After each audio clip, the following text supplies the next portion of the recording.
बोलिए सियावल रामचंद्र महाराज की जय, श्री कृष्ण बलदेव की जय, उमापति महादेव की जय, भगवान श्री विश्वकर्मा जी की जय। प्रिय भगवत प्रेमियों, प्रभु की कृपा से भगवान श्री विश्वकर्मा जी के पावन पुनीत प्रांगण में 5 दिवसीय श्री हरि कथा एवं 9 कुंडीय यज्ञ का एक भव्य आयोजन किया गया है। प्रभु की कृपा, प्रभु की दया है कि ऐसे संग, ऐसे समागम आप हम सबको निरंतर प्राप्त होते रहते हैं। प्रभु की कृपा से ईश्वर की महिमा कुछ ऐसी है,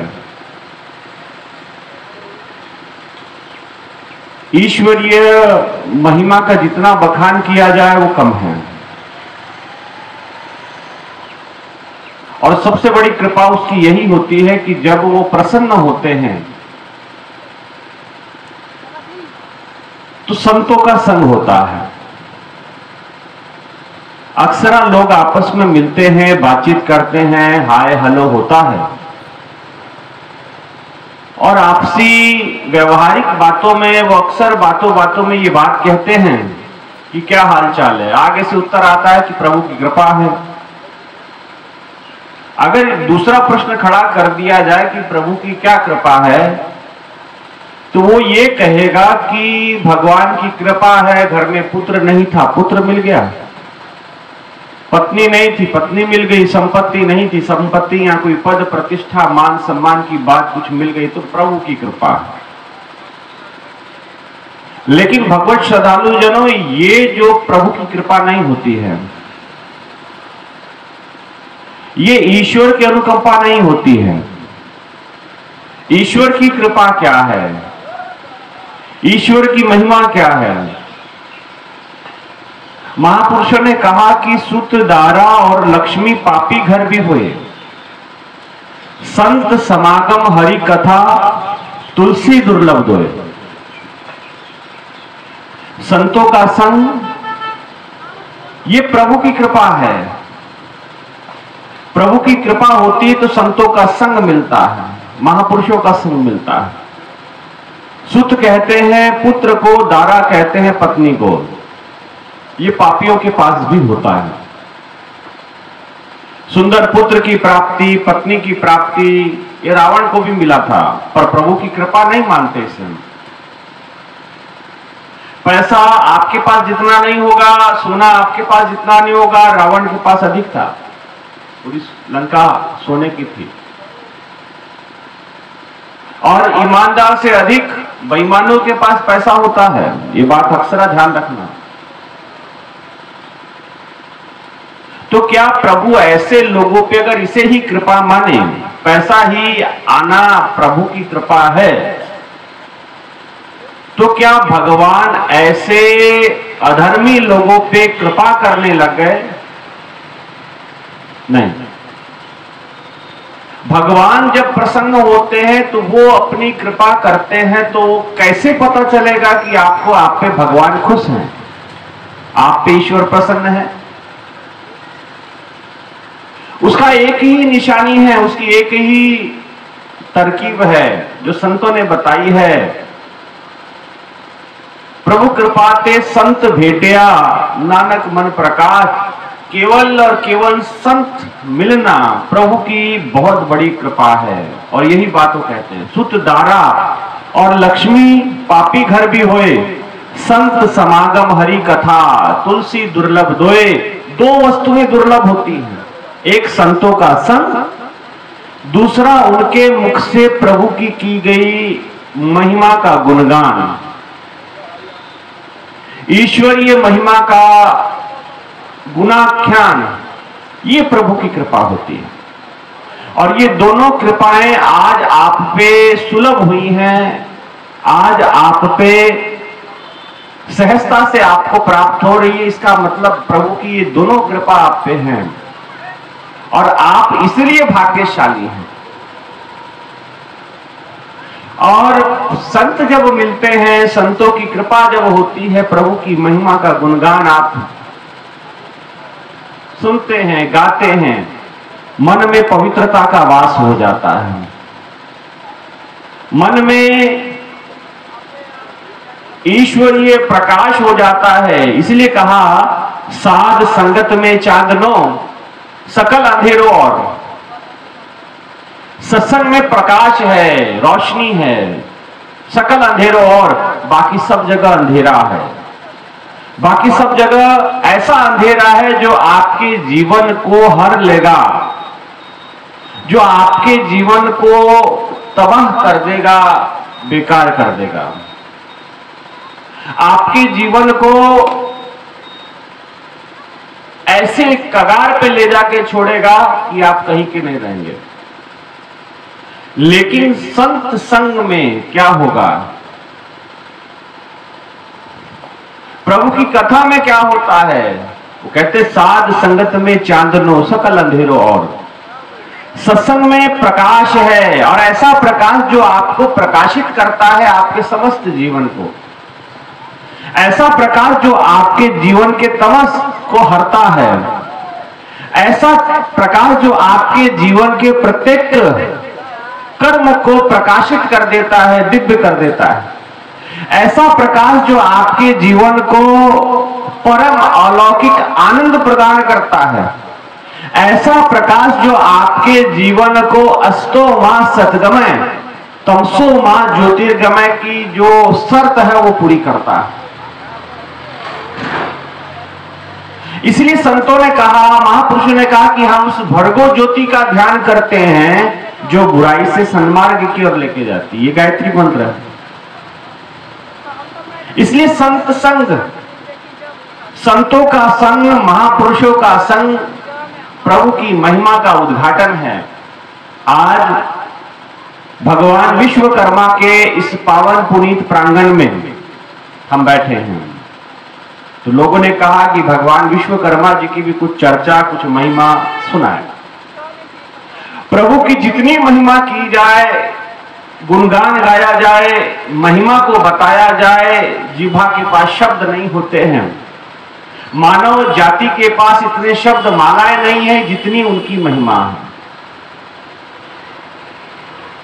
इसलिए हमें समझना है भगवान की महिमा को, तो पहले भगवान के पथ पे चलना पड़ता है, भगवान के पथ पे आगे बढ़ना पड़ता है और भगवान को अंगीकार, उनके गुणों को अंगीकार करना होता है। ईश्वरीय महिमा तब आप समझ पाते हैं। भगवान विश्वकर्मा की आप जब मूर्त देखेंगे तो चतुर्भुज मूर्त है, 4 भुजाएं हैं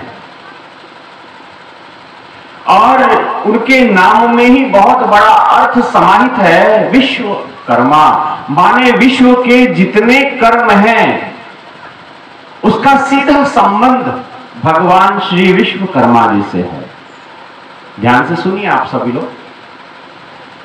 भगवान विश्वकर्मा जो सनातन परंपरा में, आज भारत देश में सनातन परंपरा की बात होती है, सनातन धर्म की बात होती है, और मेरा यह मानना है कि भगवान विश्वकर्मा के वंशज नहीं होते तो सनातन धर्म को बहुत बड़ा झटका था, बहुत बड़ा खतरा था।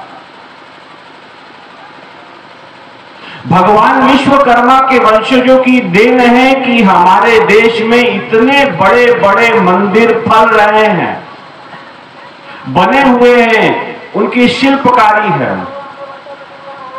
मंदिर प्रतीक होता है हमारी परंपराओं का, तो ये परंपराएं बची कैसे?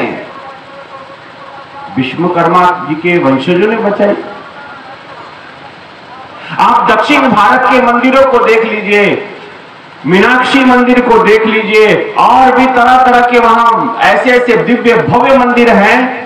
उन मंदिरों की कलाकृति को देखिए, आप उस मंदिर में जाइए कभी, किसी एक मंदिर तो ऐसा है कि वहां कोई साउंड नहीं लगा हुआ, लेकिन अगर उस मंदिर में प्रवेश करोगे और एक आवाज लगा दोगे तो ऐसा कहा जाता है कि 3 किलोमीटर तक वो आवाज जाती है बिना किसी साउंड के, क्योंकि उस मंदिर की बनावट कुछ इस प्रकार की है। ये क्या है? ये भगवान विश्वकर्मा जी के वंशजों की देन है।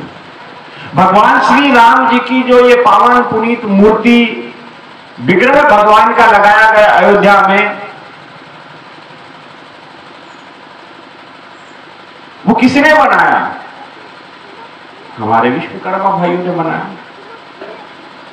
तो ये सनातन को बचाने की बहुत बड़ा जो योगदान है, परंपराओं को बताने का जो योगदान है, संतों का तो रहा नहीं प्रभु की महिमा से, लेकिन बाहरी प्रतीक स्वरूप में विश्वकर्मा जी के वंशजों का देन रहा।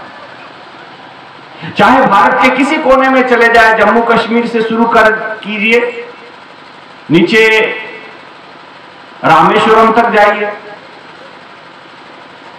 द्वारका धाम से शुरू कीजिए, आसाम कामरूप कामाख्या तक जाइए, तो हर जगह जो मंदिरों की दिव्यता भव्यता नजर आती है वो भगवान विश्वकर्मा जी के वंशजों की देन है।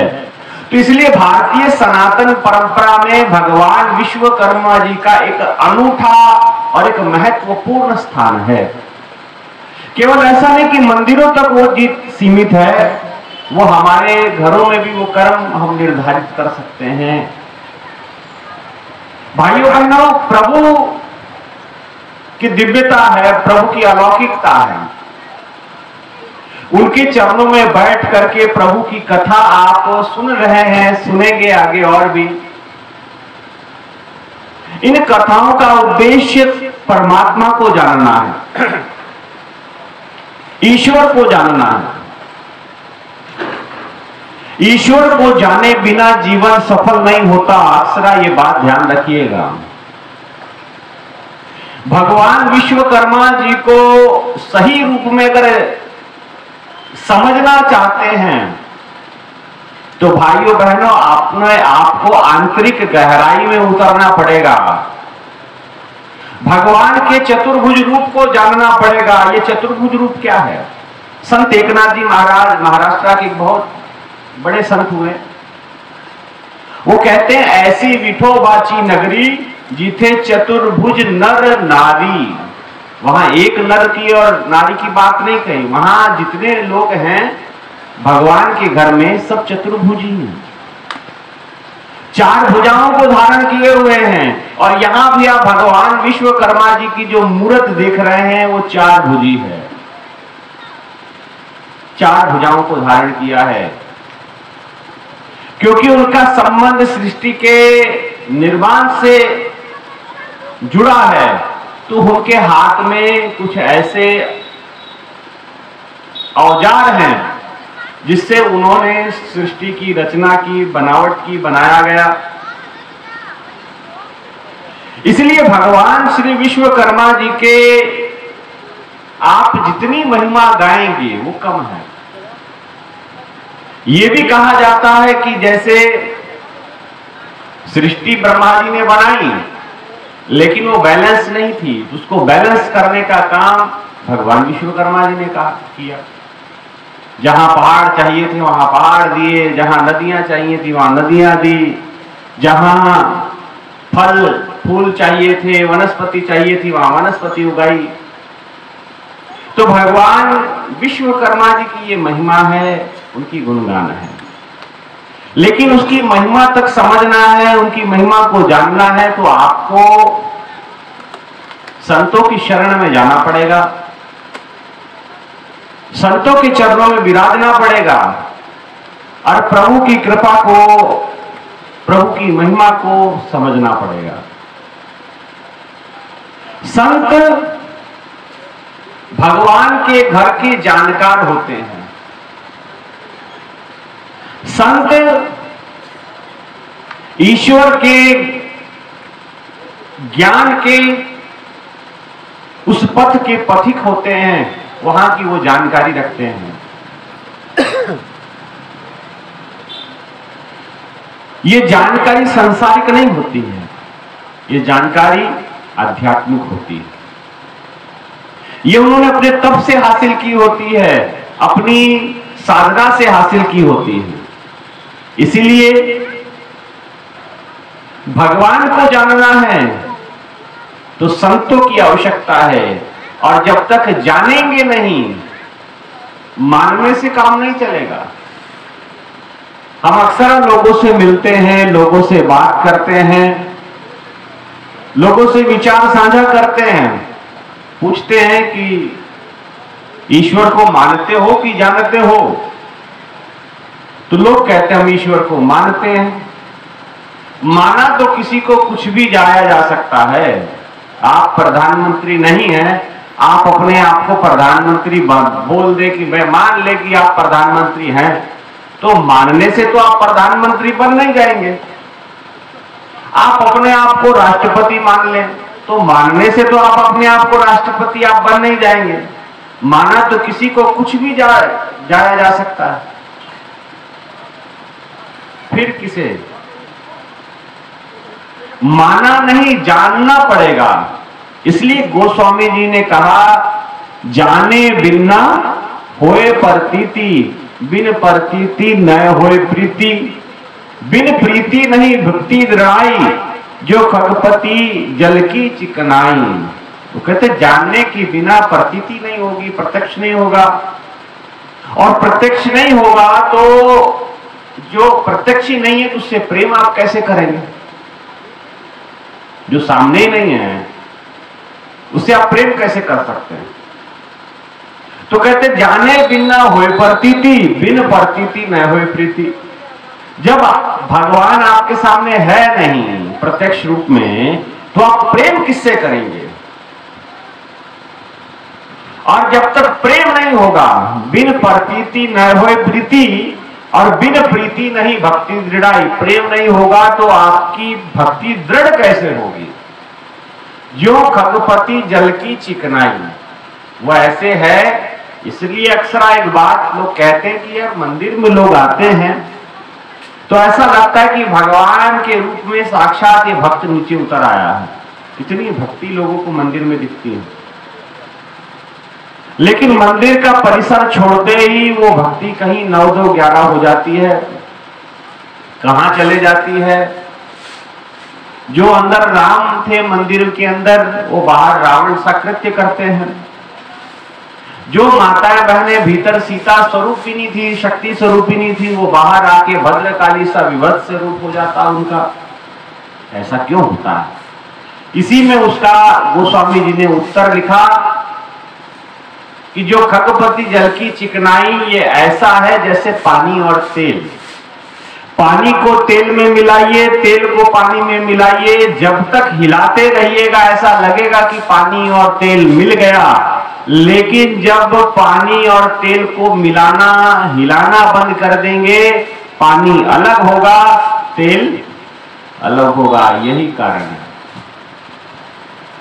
क्योंकि जाना नहीं है। जाने बिना होए प्रतीति, बिना जाने प्रत्यक्ष नहीं, और प्रत्यक्ष के बिना प्रेम नहीं, और प्रेम के बिना भक्ति दृढ़ नहीं हो सकती। इसलिए भक्ति में आज इतनी दृढ़ता नजर नहीं आती भाइयों बहनों। अक्सर लोग एक प्रश्न भी करते हैं कि भाई इतने लोग भगवान की भक्ति कर तो रहे हैं, ये पूजा आप कर रहे हैं, ठीक है, लेकिन इस पूजा के पीछे जो भाव आपका होता है वो गड़बड़ हो जाता है। इसलिए संतों ने कहा, पूजा करे सब लोग संतो, मनमुख थाई ना पाई, पूजा करी पर विधि नहीं जानी, अधिक अधिक मल लाई। पूजा तो की आपने, पद्धतियां हमारे देश में बहुत हैं, बहुत सारी परंपराएं हैं। कई शिव परंपराएं हैं, कई वैष्णव परंपराएं हैं, कई देवी शाक्तीय परंपराएं हैं, कहीं कोई परंपरा है, कहीं कोई परंपरा है। परंपराओं की कोई कमी नहीं है, प्रतिष्ठाओं की कोई कमी नहीं है, तरीकों की कोई कमी नहीं है। लेकिन संतों ने क्या किया? पूजा करे सब लोग संतो, सब लोग लगे हुए किसी ना किसी, कोई तंत्र कर रहा, कोई मंत्र कर रहा, कोई यंत्र कर रहा। पूजा करे सब लोग संतो, पर मनमुख थाई ना पाई, पूजा की पर विधि नहीं जानी अधिक अधिक मन लाई। पूजा तो की आप लोगों ने, तो पूजा का परिणाम होना चाहिए था कि आप ईश्वर के नजदीक जाते, लेकिन आपको तो अहंकार आ गया, अधिक अधिक मन लाई और मैल चढ़ा के आ गया अपने ऊपर। इसीलिए संतों ने कहा कि ये जो तरीका आप अपनाए बैठे हैं, इस तरीके में कोई बदलाव की आवश्यकता है, कुछ चेंजेस इसमें करने पड़ेंगे। और वो चेंजेस क्या करने पड़ेंगे, उसमें क्या परिवर्तन करना पड़ेगा? उसमें परिवर्तन ये करना पड़ेगा कि पहले आपको उसकी प्रॉपर विधि ढूंढनी पड़ेगी, प्रॉपर, जो शास्त्र सम्मत हो, जिसके बारे में ग्रंथ प्रमाणित करते हो, ऐसी विधि, क्योंकि भगवान तो एक ही है। अब एक भगवान को प्राप्त करने के लिए कितने रास्ते बन गए बताइए आप। कोई कुछ कर रहा है, कोई कुछ कर रहा है, कोई कुछ कर रहा है। हम तरीकों की बात नहीं करेंगे, हम उस एक तरीके की, एक विधि की बात करेंगे। तो कितने रास्ते आपने बना लिए, लेकिन जिस रास्ते से भगवान मिलते हैं, परंतु वो रास्ता तो आप खोज नहीं पाए। रास्ते आपके पास बहुत है और उन रास्तों से आप चल भी रहे होंगे, लेकिन भगवान तो आपको मिल नहीं रहे। इसका मतलब या तो आपका रास्ता गलत है, या तो आप ही कुछ गड़बड़ कर रहे हैं, कुछ गलतियां कर रहे हैं। रास्ता सही करने की आवश्यकता है, मेरा मानना यह है। आप बाहरी पाठ पूजा करते हैं, बाहरी, ठीक है, उसका अपना महत्व है, उसका अपना प्रभाव है, वातावरण की शुद्धि होती है, भगवान यज्ञ, नारायण यहां यज्ञ किया जा रहा है, उसमें घी की स्मिधा डाली जाती है, हवन सामग्री डाली जाती है, और भी तमाम प्रकार के उसके अंदर चीजें डलती हैं, जिससे क्या होता है, प्राकृतिक पर्यावरणिक लाभ होता है। जहां तक वो मंत्र की आवाज जाती है, वो मंत्रों के द्वारा भी उस क्षेत्र को शुद्धता प्राप्त होती है, पवित्रता प्राप्त होती है। ऐसा प्रमाणित वैज्ञानिकों ने भी किया है ना। इसलिए हर चीज का अपना प्रभाव है। लेकिन मैं बात जो कर रहा हूं कि क्यों नहीं हमें ईश्वर मिल जाता, जब हमारे पास इतने रास्ते हैं। हमारे पास रास्ते पूजा के, परंपराओं के अनुसार बहुत सारे हैं, लेकिन भगवान तक पहुंचे ऐसा रास्ता आपने अभी खोजा नहीं। और उसको खोजने के लिए कोई संत चाहिए, कोई महापुरुष चाहिए, जो आपको ईश्वर तक पहुंचाए, ईश्वर की चर्चा ना करे, ईश्वर की बातें ना बताए कि ईश्वर ने ये, ईश्वर के पहुंचने का, वहां तक जाने का रास्ता प्रशस्त कर दे। ईश्वर तक हम कैसे पहुंचे, यही कार्य संत का है। संत का कोई दूसरा कार्य नहीं होता। संत किसी का हाथ देखने के लिए नहीं होते हैं, संत किसी का भविष्य बताने के लिए नहीं होते हैं। संत होते हैं आप भगवान से मिलेंगे कैसे, भगवान की खोज सब कर रहे हैं, भगवान की पूजा सब कर रहे हैं, प्राप्ति ईश्वर की किसी के पास नहीं है। तो संत किस लिए होते हैं? संत के पास प्राप्ति है ईश्वर की, तभी वो भगवा पहनता है। भाइयों बहनों, जिसने भगवान को प्राप्त किया पहले काल में, वही भगवा पहनने का अधिकारी होता था जिसने भगवान को प्राप्त कर लिया और गुरु कृपा से पहनता है। गुरु को जब लगता है तो वो उसको भगवा वस्त्र देता था और उस परंपरा को आगे बढ़ाता था। लेकिन समय बदला, स्थितियां बदली, परिस्थितियां बदली, रास्ते हमारे पास बहुत हो गए, लेकिन प्राप्ति ईश्वर की हमारे पास नहीं हुई। तो ईश्वर की प्राप्ति के लिए ही संत होते हैं। कई लोग आते हैं हमारे पास, जी देख लीजिए हमारे पुत्र का हाथ देख लीजिए, माथा देख लीजिए। कोई कहता है कि आकर के कि भाई ये बता दीजिए, कुंडली बता दीजिए। क्या होगा कुंडली बता के? भगवान राम की माता सीता की कुंडली मिलाने वाले बड़े बड़े महापुरुष थे। वशिष्ठ जी जैसे संत थे, सदगुरु थे, विश्वामित्र जैसे महापुरुष थे वहां बैठे हुए, जिन्होंने राम के और माता सीता की कुंडली को मिलान किया था। और कुंडली भी ऐसी मिली थी कि कहते कि दोबारा ऐसी कुंडली कभी मिलेगी नहीं। मुझे एक बात बताइए, आप लोग अपने बच्चों का विवाह करते हैं, शादी करते हैं ना बच्चों की, तो मिलाते होंगे पत्री, पोता पत्री मिलाते कि नहीं मिलाते? अब जब मिलाते हैं तो क्या करते हैं, क्यों मिलाते हैं? पहली बात तो ये, पोथा पत्री मिलाने के पीछे यही होती है कि भाई इनके जीवन में कष्ट वष्ट ना रहे, दुख तकलीफ ना आए, तभी ना मिलाते हैं। भाई लड़की की गुण और लड़के के गुण मिल रहे हैं, चलो शादी कर देते हैं, ऐसा ना होता है। भगवान राम के और माता सीता के पूरे गुण मिले थे। लोगों ने कहा ऐसी कुंडली मिल नहीं सकती दोबारा, बहुत बढ़िया योग है। लेकिन मुझे बताइए, भगवान श्री राम के और माता सीता के जीवन में कभी सुख रहा? शादी को महीना 2 महीना नहीं हुआ था तो भगवान राम को माता सीता समेत, लक्ष्मण समेत वनवास 14 साल का मिल गया। 14 साल का वनवास काट करके जैसे तैसे राक्षसों को, रावण को मार करके आए वापस आने के बाद फिर माता सीता फिर लांछन का शिकार बन गई। उनको फिर वनवास हुआ दोबारा, और फिर जो है उनके बच्चों का जन्म भी वाल्मीकि जी के आश्रम में होता है। भगवान राम के कितना कष्ट रहा, कुंडली उनकी भी मिली थी। भगवान श्री राम कहते हैं, उन्होंने कहा, एक बार लक्ष्मण जी के मन में प्रश्न था, लक्ष्मण जी ने कहा कि देखो बहुत गलत हमारी मां ने कर दिया और यह नहीं करना चाहता। तो राम जी ने समझाते हुए कहा कि श्री राम कहे समझाए, सुन लक्ष्मण प्यारे भाई। हे मेरे प्यारे भाई लक्ष्मण, बात सुनो। श्री राम कहे समझाए, सुन लक्ष्मण प्यारे भाई। ये लिखिया लेख विधाता, नहीं दोष कह कही माता।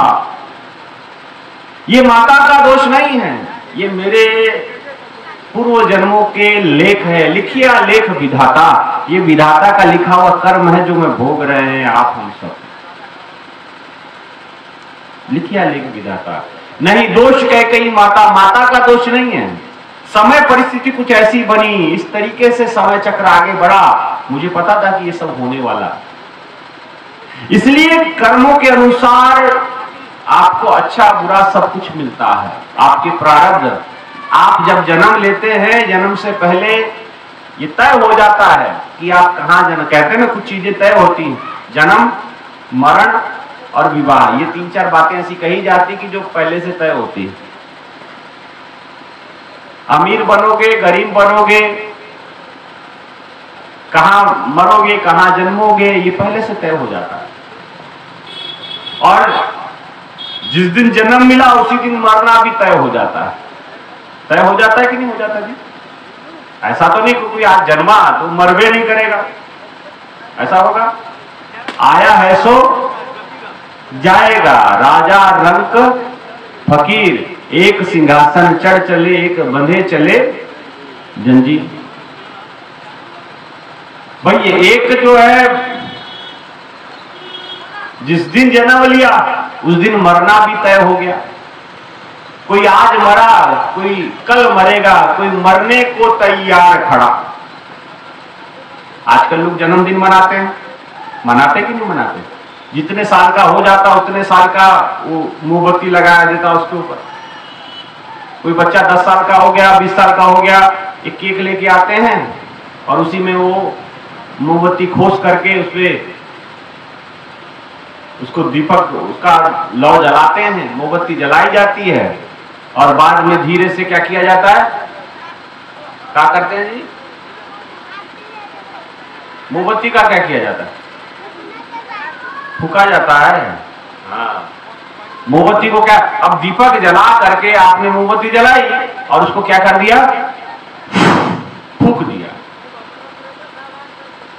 और बोलते हैं, फिर बाद में केक काटते हैं, बोलते हैप्पी बर्थडे टू यू। हैं, आप बताइए, जब आरती करते हैं, दीपक जलाते हैं और दीपक जलते जलते अगर बुझ जाए, शकुन माना जाता कि अब शकुन माना जाता, क्या माना जाता है जी, शुभ माना जाए, हाँ, अशुभ माना जाए। और जब दीपक बुझ जाता है तो हम अशुभ मानते हैं, और बच्चे का जन्मदिन है, फूंक मार मार के दीपक बुझा रहे हैं आप, अशुभ शकुन तो आपने तभी कर दिया।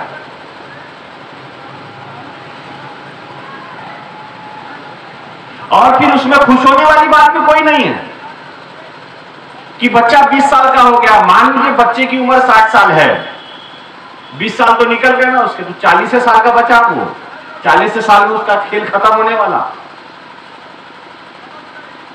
वो मृत्यु के नजदीक चला गया और आपको प्रसन्नता हो गई।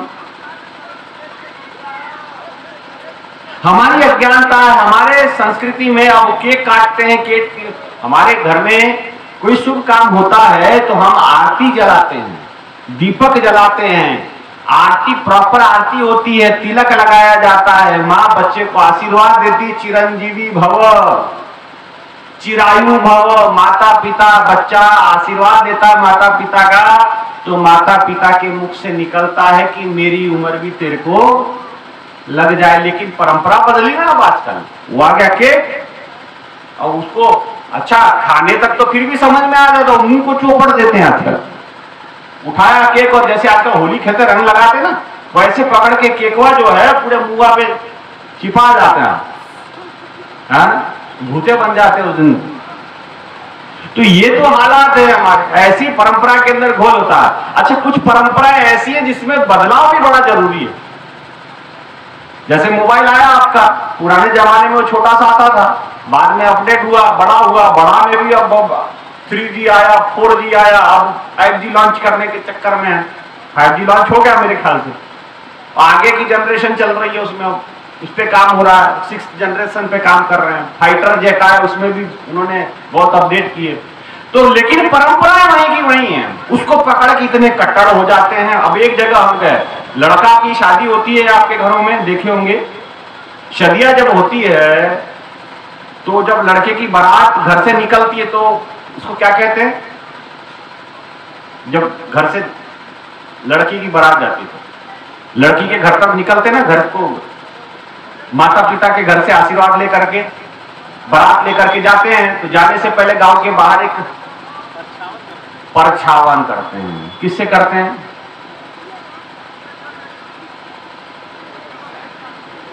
वो होता है सिलबट्टा पत्थर का, उसका कोनो काम नहीं है वहां पे। वो क्या हुआ कि वो एक जगह मैं देख रहा था, परछावन कर रही थी औरतें, ऐसे ऐसे गोल गोल घुमा रही थी, उसके ऊपर से छूट गया उसके हाथ से, सीधा उसके घुटने पे गिरा, लड़के पे हो गया, उसके घुटने का कीमा बना दिया हम लोग उसी दिन। मैंने कहा याद है उस शादी वाला दिन, हमें वो बड़ा सा होता, उसका कोई मतलब नहीं है उसका कोई भी, लेकिन है भाई, करना है हमको। दादी मौसी कहते नहीं ये करेंगे नहीं तो सदियां होबे नहीं करेगी, ले करके और गिरा दिए उसके घुटने के ऊपर। मैंने कहा बस हो गया उसका घुटना खत्म, जिंदगी भर। लोगों का बुढ़ापे में जाके घुटना खराब होता है, इसका सदिया वाले दिन खराब हो गया। अच्छा, ऐसी परंपराओं में बदलाव की जरूरत होती है, चेंजेस करने पड़ते हैं परंपराओं में। परंपराओं से अच्छा इसको शब्द है कि जो ये हमने बहुत सारी जो सांस्कृतिक परिवर्तन की आवश्यकता होती है, कुछ अच्छी परंपराएं बनाए उसमें। पहले मंगल गीत होते थे शादी में, आजकल डीजे लगता है। और डीजे पर क्या बजता है आप ही जानते हैं ज्यादा।